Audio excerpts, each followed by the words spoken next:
আরেকটি কথা স্পষ্ট করে দিচ্ছি,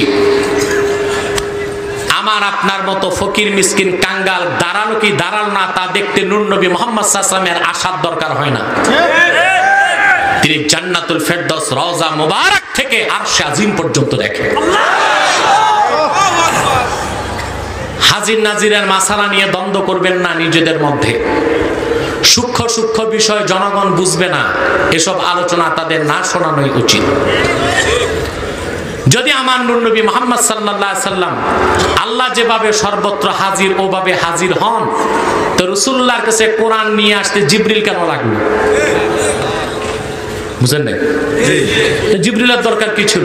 আল্লাহ রাসূল তো হাজির হিসেবে আরশে আজিমে ছিলেন, তো জিবরিল কেন ২৪,০০০ বার আসলো কোরআন নিয়ে? প্রশ্ন আসে কিনা?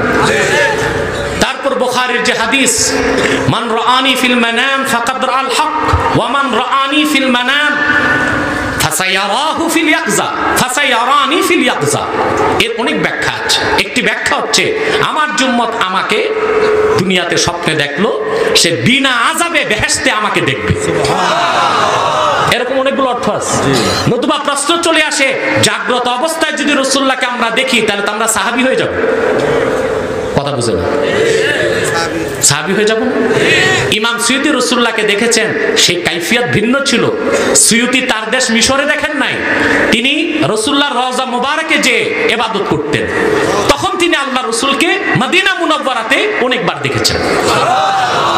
কিন্তু রাসূল করিম সাল্লাল্লাহু আলাইহি সাল্লাম যেখানে সেখানে উপস্থিত হয়ে যাবেন, এই ধারণাটাও রাসূলুল্লাহর শানে চরম বেয়াদবি। এই যে ময়দানে আমরা বসে আছি, এটা কতটুকু পবিত্র, এটাও তো একটা প্রশ্ন। নূর নবী মুহাম্মদ সাল্লাল্লাহু আলাইহি ওয়াসাল্লামের নূরের যে পাওয়ার, ওই পাওয়ার তো জিবরিলের নূরেও ছিল না।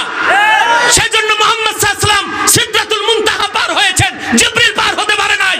আমার রাসূল যদি এখানে আসে, সেই নূর বরদাস্তের ক্ষমতা তোমার আমার নাই।